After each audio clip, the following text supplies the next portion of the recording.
ఇవాళ ప్రభుత్వాన్ని మీరు ఇచ్చిన హామీ నిలబెట్టుకోండి అని అడుగుతున్నారు. వాళ్ళు ఏం కొత్తగా అడగట్లేదు. వారికి కూడా మా పార్టీ తరఫున నైతిక మద్దతు ప్రకటిస్తున్నాం. తప్పకుండా కాంగ్రెస్ ఇచ్చిన హామీలు ఆర్టీసీ కార్మికులకు నెరవేర్చాలని మేము కూడా డిమాండ్ చేస్తాం.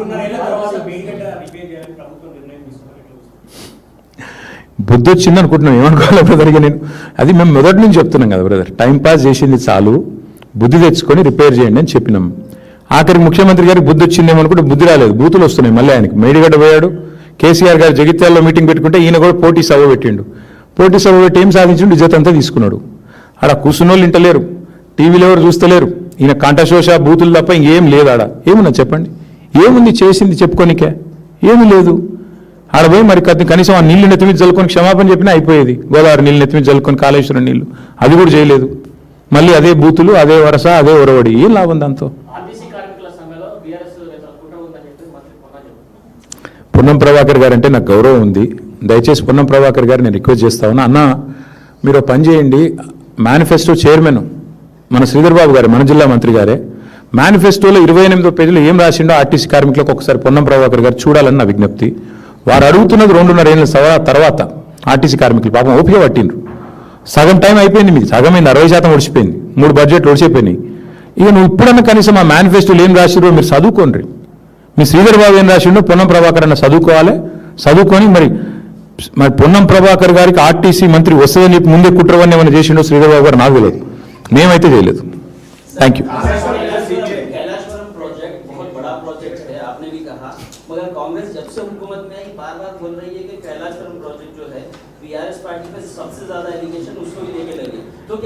भाई नहीं सुनिए, एक आदमी है इसका नाम है राहुल गांधी. वो हिंदुस्तान में ऐसे लीडर इससे पहले था नहीं कभी, आगे भी शायद नहीं रहेंगे. उस लीडर को इन्होंने गुमराह कर दिया. उनको बुला लिया एक बार, बोल दिया कि भाई इसमें 1 लाख करोड़ बह गया. वो आदमी कम से कम वो लीडर नहीं है, वो रीडर है. जो भी देते हैं वो पढ़ देते हैं बस.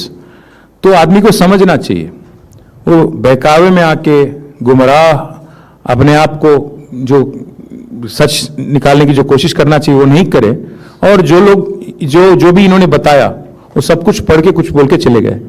उससे कांग्रेस के वर्करों को ये लगने लगा कि इसमें कुछ हुआ घोटाला. आज हाईकोर्ट ने साफ साफ कह दिया कोई कुछ नहीं हुआ. जो घोष कमीशन का रिपोर्ट था वो ट्रैश है, उसमें कुछ है ही नहीं. अब इसके बाद भी अगर कोई कुछ बोलता है तो मैं क्या बोलूं उसको यार. मैं बस इतना ही कहूंगा कांग्रेस पार्टी से कि आप 2.5 साल हो गया, आपका 50% तो टाइम हो गया.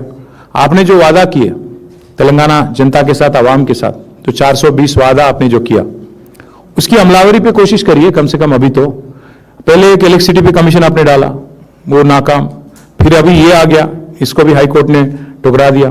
तो अब फिर बेकार की कोशिशें जो हैं आपकी, हर कोशिश में आपको नतीजा मिलेगा. इसीलिए आप ध्यान दीजिए गवर्नेंस पे, गॉसिप्स पे नहीं.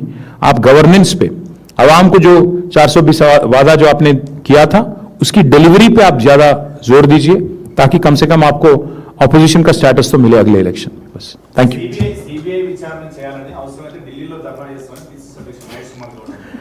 FBI అని అమెరికాలో ఉంటుంది బ్రదర్. పోయి వాషింగ్టన్లో ట్రంప్ ఉంటాడు, ఆయన ఆఫీస్ ముంగట మొత్తం రేవంత్ రెడ్డిని సచ్చగా కూర్చోమని ఆమరణ దీక్ష బాగుంటుంది. FBI లేకపోతే CIA ఇంకా 2-3 సంస్థలు ఉన్నాయి ఇటువంటి. ఆడి కోసం ఆడపోయి మంచిగా ఒకవేళ ధర్నా కాదు, నేను రేవంత్ రెడ్డి గారు నిజంగా చిత్తశుద్ధి ఉంటే పోయి మంచిగా ఢిల్లీలో కాదు వాషింగ్టన్లోనే మంచి ఆమరణ దీక్ష చేయమని. నేను ఎందుకు వద్దంటే బ్రదర్ చేయమని.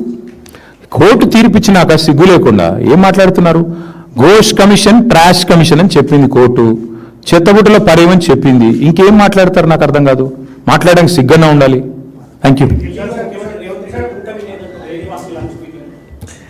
బ్రదర్. వాళ్ళంతా ఒక్కటే బ్రదర్, మళ్ళీ చెప్తున్నా మీకు. రేవంత్ రెడ్డి హైబ్రిడ్ ముఖ్యమంత్రి, పొద్దున కాంగ్రెస్ రాత్రి బీజేపీ. అది ఆయన నైజం, అది కొత్త కాదు. అది is a hybrid chief minister of both parties. Joint venture government నడుస్తోంది తెలంగాణలో. రక్షణ మంత్రి ఈయనకు రక్షణగా ఉంటాడు, సహాయ మంత్రి ఈయనకు సహాయంగానే ఉంటాడు. అట్లాగే రేవంత్ రెడ్డి గారు ముందు రోజు ఎవరైతే బీజేపీ వాళ్ళేమో తిడతారు, వీళ్ళకి బిల్లు పాస్ చేయకుండా అడ్డం పడ్డారు, తెల్లారి ఇద్దరు కలిసి విందులు చేసుకుంటారు. ఏం అర్థం చేసుకోవాలి ఈ దేశంలోని మహిళలు కానీ ఈ దేశంలోని ప్రజలు కానీ? బ్రదర్ ఇవాళ ఇంకొకటి కూడా చెప్తున్నా నేను, గుర్తుపెట్టుకోండి మీరు. ఈ రేవంత్ రెడ్డి ఏదో ఒక రోజు కాంగ్రెస్ను బొందబెట్టి ఓ 10-15 కిలోమీటర్ లోపల పాతిపెట్టి మళ్ళీ మొలవనీయకుండా చేసి ఇంకో పార్టీ పెట్టుకోవడమో లేకపోతే బీజేపీలోకి పోవడమో జరుగుతుంది. ఇది భవిష్యత్తులో మీరు చూస్తారు, గుర్తు తెచ్చుకుంటారు ఆ రోజు. Thank you.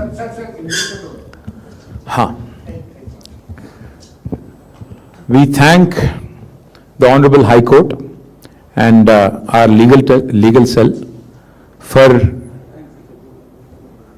the extraordinary verdict that has been delivered today in the Telangana High Court.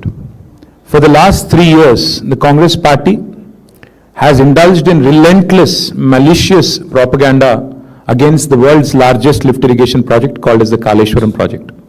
Now, Kaleshwaram is a multi-purpose project which was envisioned by our leader, Shri KCR, for which we had made tenacious efforts, and unlike any other project in the history of independent India, this project was completed at a breakneck speed in less than 4 years of time. Now, because of Kaleshwaram today, Telangana has become the #1 state in terms of paddy production, surpassing Punjab and Haryana. Telangana farmers today have become probably the most productive farmers in the country thanks to Kaleshwaram. Now, such a project was maligned, there was a smear campaign launched by nobody less than Mr. Rahul Gandhi, who unfortunately is not a leader but a reader who will just read any script that is given to him, who had come to Telangana all the way during the elections in 2023 and have started this campaign that there was heavy corruption in Kaleshwaram. Unfortunately, some people seem to have believed and some people seem to have fallen prey to this malicious propaganda, and they voted us out. Since 2023, December 7th, this Congress government has indulged in smear campaign, in witch hunt, in political vendetta, and they've